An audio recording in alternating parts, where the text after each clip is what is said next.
Hi hello வணக்கம். Welcome to திரை விமர்சனம்.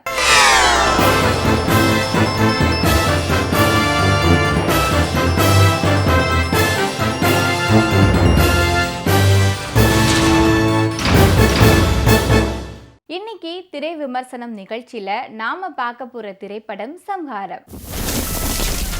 தவறான குணம் கொண்ட தாய் மாமனால் தன்னுடைய முதல் தங்கையை மர்மமான முறையில் இழந்து இரண்டாவது தங்கையை அவருக்கே திருமணம் செய்ய துணியும் ஒரு குடும்பத்தில் புகுந்து அநீதிகளை அழிக்கும் ஒரு முகமூடி மனிதனின் பழி வாங்கும் கதைதான் இந்த படம்.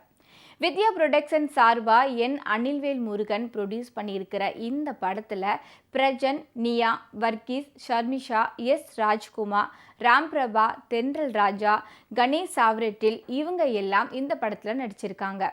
விஜி ஹரிகிருஷ்ணன் மியூசிக் பண்ணியிருக்கிற இந்த படத்துக்கு சுரேஷ்குமார் சுந்தரம் சினிமோட்டோகிராஃபி பண்ணியிருக்கிறாரு. இந்த படத்தை டைரக்ட் பண்ணியிருக்கிறாரு ராம்பிரபா. பிரஜன் இவர் தன்னுடைய மனைவி நியா வர்கீஸ் மற்றும் 2 தங்கைகளோட பெரிய தனிமையான பங்களாவில் வசிச்சுட்டு வராரு. இவங்களுடைய தாய் மாமன் மகனான கணேஷ் சாவ்ரெட்டில் குடிப்பழக்கம், ரவுடித்தனம் மற்றும் பாலியல் வன்கொடுமை என பல கொடூர குற்றங்களுக்காக சிறைக்கு போய் திரும்பிய சைக்கோ வில்லன். குடும்ப வழக்கப்படி பிரஜன் தன்னுடைய மூத்த தங்கையை கணேஷ் சாவ்ரெட்டிலுக்கு திருமணம் செய்து வைக்க விரும்புகிறார். ஆனால் கணேஷின் மிருகத்தனமான குணத்தை அறிந்த மூத்த தங்கை இந்த திருமணத்தை மறுக்கிறாங்க. அதே சமயம் தான் ஏற்கனவே ஒருத்தரை காதலிக்கிறதா சொல்கிறாங்க. இந்த தீவிரமான மன உளைச்சலுக்கு நடுவில் அந்த மூத்த தங்கை மர்மமான முறையில் பாலியல் வன்கொடுமை செய்யப்பட்டு ஒரு அடர்ந்த புதர் பகுதியில் இறந்து கிடக்குறாங்க.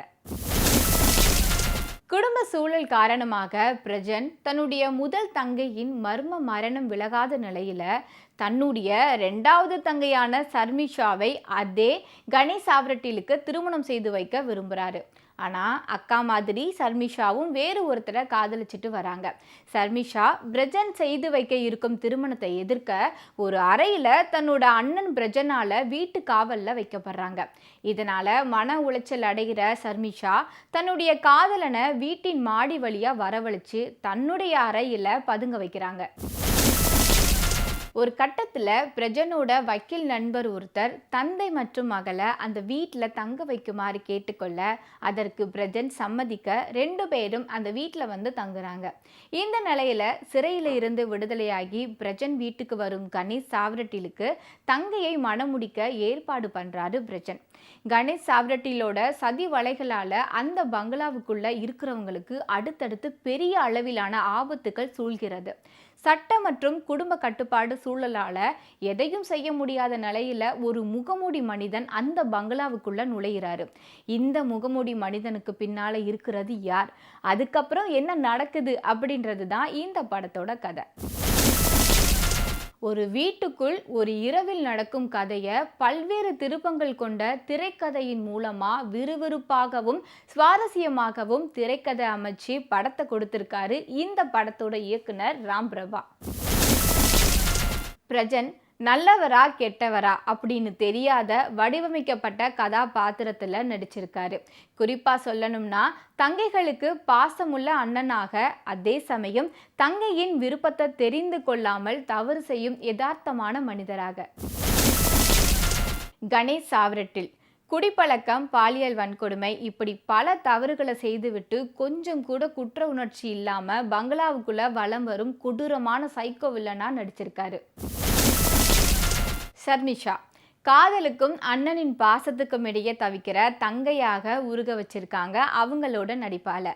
பிரஜன் மனைவியாக நியா வர்கீஸ். இவங்களோட படத்தில் நடிச்சிருக்க மற்ற ஆர்டிஸ்டான தென்றல் ராஜா, ராம்பிரபா, ராஜ்குமார் உட்பட எல்லாருடைய நடிப்பும் படம் பார்க்குறவங்களை கவனிக்க வைக்குது. சினிமோட்டோகிராஃபர் சுரேஷ்குமார் சுந்தரம் ஒரே வீட்டை பல்வேறு கோணங்களில் காட்டி இரவு நேர காட்சிகளை தரமாக படமாக்கி த்ரில்லர் அனுபவங்களை கூட்டியிருக்கிறாரு தன்னுடைய சினிமோட்டோகிராஃபினால். இசையமைப்பாளர் விஜி ஹரிகிருஷ்ணனின் பின்னணி இசை, சாங் கம்போசிங் மற்றும் அபிநயாவோட லிரிக்ஸ் படம் பார்க்குறவங்களை கவனிக்க வைக்குது.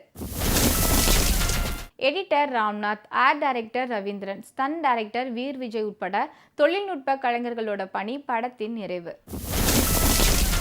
ஒரு தங்கை இறந்த பின் அதே வில்லனுக்கு அடுத்த தங்கையை கட்டி கொடுக்க முயலும் அண்ணனின் உளவியல், இதுக்கு பின்னால் இருக்கும் முகமூடி மனிதனோட பழிவாங்கல், இதுதான் இந்த படம். மீண்டும் அடுத்த வாரம் திரை விமர்சனம் நிகழ்ச்சியில் சந்திப்போம். அதுவரை நன்றி, வணக்கம்.